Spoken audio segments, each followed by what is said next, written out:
it down to an NRA gun lobby kind of thing. That is so far from the truth.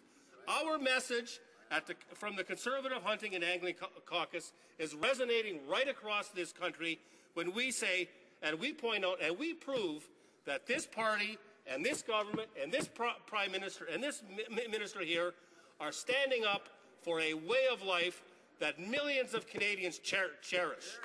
And we have the Recreational Fisheries Program, we have the National Conservation Plan, we have our National Areas Conservation Program, the Habitat Stewardship Program, and the most important program of all, the North American Waterfowl Management Plan. A conservation plan, 3 countries in scope, continent-wide, to conserve North America's waterfowl, and guess who supported, created, and funds that? North American hunters. And that's what my community does, and I'm so proud of them for what they do. And they were quite right in the early days of the long gun registry to realize that this was an egregious attack on that way of life. And that's what it really is. And the members opposite can bleat all they want. So, well, it's not about the hunting and angling. We really care about public safety. No, they don't. They are attacking a way of life because they don't like the people who participate in this way of life. And in Canada, there's 4 to 5 million people who hunt, fish, and trap. And it is our duty, at least on this side of the House, and again, I'm so proud to be chair of the Conservative Hunting and Angling Caucus, and I'm proud to see the member from Yukon, my co-chair, former conservation officer, wildlife biologist, who deeply understands this way of life in the House today. So again, what the Common Sense Firearms Licensing Act does is help preserve and protect this way of life. We know that criminals are not licensed gun owners and that licensed gun owners are not criminals. But again, the logic of the old C-68 that the Liberal government put forward burdens people who are not criminals while letting criminals getting off. We see it how they vote, Mr. Speaker. Time and time again, they vote against our strong, tough-on-crime justice bills, looking for root causes. That's what they look for, root causes. You know what a root cause is, Mr. Speaker? Basically, when someone commits a crime, the root cause types look at those of us who are law-abiding citizens and work hard and own property. They basically say, well, it's your fault. You're the person and the group who made this root cause that caused the criminal to commit the crime. Well, on this side of the House, we know that criminals commit crimes because they're not good people. It's as simple as that, Mr. Speaker, and that is common sense. Now, again, what was really interesting is that when we eliminated the long gun registry, the crime rate actually fell. And in fact, the year after the registry was abolished, gun crime in Toronto decreased by over 80%.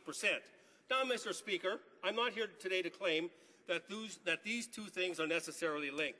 In fact, it's precisely the opposite. It proves empirically that measures that make left-wing politicians, like all of them across the way there, feel like they are tackling crime and are generally not worth the paper they are printed on. Now there's more directly to address the matter that is before us today. As I said, as chair of the Conservative Hunting and Angling Caucus, I travel across the country. I meet with wildlife associations, rod and gun clubs, and everyday ordinary hunters. And without exception, the first problem that I hear when we talk about federal firearms legislation is that there was no common sense. Well, we're bringing common sense in. And it is clear that the early laws drafted by the Liberals were crafted by someone who couldn't tell a rifle from a shotgun. Let me tell you about the Manitoba Wildlife Federation, what they had to say about this bill. They said, we support smart, cost-effective firearms policy that keeps Canadians safe, but treats gun owners fairly. We applaud the Conservative government's ongoing efforts to streamline firearms licensing in Canada to make it more effective and efficient. Now, this one is very interesting. Pardon my Manitoba high school French, but the Fédération Québécoise de Chasseurs et Pêcheurs, the Quebec Hunting and Fishing Federation, and this is a quote from them, is thrilled with this initiative. Wow. Quebec hunters are very pleased with this bill and this is a quote, because it simplifies the license issuing process for law-abiding users while reinforcing the concepts of safety and education. That's a quote. And, Mr. Speaker, there are 575,000 Quebecers who own firearms and enjoy hunting. We are going to make sure that every one of those law-abiding Quebec firearm owners and hunters knows exactly what is in this bill, and we think that they will react accordingly. The Ontario Federation of Anglers and Hunters, 100,000 strong. The changes proposed by this government strike a balance between the need to remove administrative burdens on legal law-abiding firearms owners in Canada and government's intention to protect and enhance public safety. In our opinion, they have succeeded on both counts. So we have quotes from the hunting and angling and conservation groups right across the country. So this notion that the member from Malpac says that there's some kind of narrow base that we're appealing to is utter nonsense. These are regular, common folk who know something bad when they see it and are applauding our government's efforts to protect and preserve the grassroots hunting and, of course, the angling traditions in this country. A quick word on the authorization to transport. That applies only to restricted and prohibited firearms. The member opposite, the member from Malpac, clearly doesn't understand the difference between firearms. When the reclassification happened as well, the Swiss Arms and CZ rifles were reclassified simply because how they looked, not because of what they did. They were semi-automatic firearms, and I own semi-automatic firearms, and other people in this room do as well. So they were reclassified because of how they looked, not what they did. Nobody is proposing that any restricted firearms ever be legalized like fully automatic firearms. I certainly would not support that. In terms of the ATT, every single time that a law-abiding shooter went to the range, they had to get a permit every single day. Now we've made it so once they get there, the first ATT, it's good. Thank you very much, Mr. Speaker. Question et commentaire. Honorable député de Gatineau. Merci, Monsieur le Président. Intéressant comme discours, un peu bizarre parfois, mais j'ai surtout retenu, actually, if one thing, Mr. Speaker, from this speech, I tend to want to say to my esteemed colleague in front of me, is that C-42 is anything but a tough on crime bill. Anything but. But my question is more about, I kind of sense that even their base is starting to feel a bit used and abused by these attempts to always parade them when they bring anything that is gun-related. And I just want to quote something to him, because somebody was saying, some party stalwarts were saying that they're starting to feel taken for granted. And I'm quoting Dennis Young, who's a former RCMP officer, who was the Reform Party's regional coordinator for Manitoba, Saskatchewan in the 90s, and then spent 13 years in Ottawa as an aide to one Conservative MP. Recently, when called by a Conservative fundraiser at his home, Young told him not to bother calling back until the Public Safety Minister responded to his letter about Bill C-42. He said he was miffed that after all his work for the Conservatives, he had received no real answer to his question. It all leaves us feeling a bit like we're just being used for fundraising. If they have that attitude, they're going to be disappointed. So when he talks about tough on crime legislation, how does he respond to the Minister of Intergovernmental Affairs from Quebec who said ça va à l'encontre du concept de la sécurité du public, de la sécurité des citoyens? How does he answer to that? Swan River Marquette. Well, I'm not surprised for a minute that the member opposite would find my speech odd. She has no understanding of what I was talking about. I'm talking about, well, I expect all of them to find my speech odd. The notion of hunters and anglers and families enjoying the outdoor life as a family group with friends and eating wild game and understanding what conservation is all about. Of course that's odd to them. Now, in terms of the public safety aspect of the bill, and of course she referred to Mr. Young. I understand. I know him personally.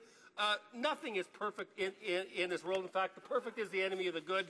this is a very, very good bill. In terms of public safety, we're strengthening the provisions relating to orders prohibiting the possession of firearms or person that's convicted of an offense involving domestic violence.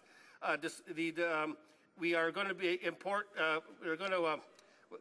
we're going to import information sharing when restricted or prohibited firearms into Canada. So this bill strikes the right balance between ensuring needless paperwork is eliminated and the rights of law-abiding citizens are protected and the protection of public safety.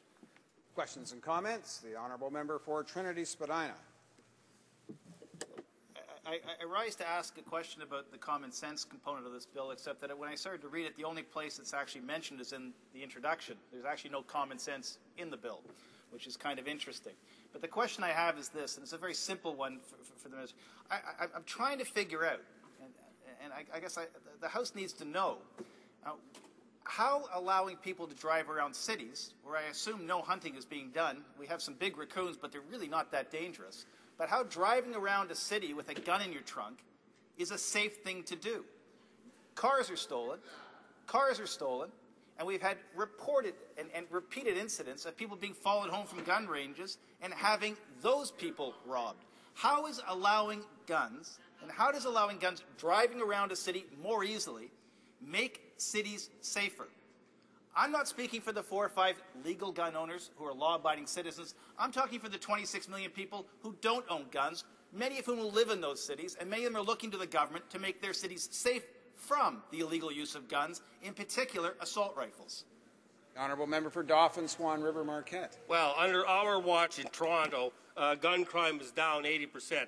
That result speaks for itself. In terms of the authorization to transport, often called an ATT, it applies to prohibited and restricted firearms. Now, a criminal will never register a handgun. A law-abiding citizen will. A criminal will never apply for an ATT. A law-abiding citizen will.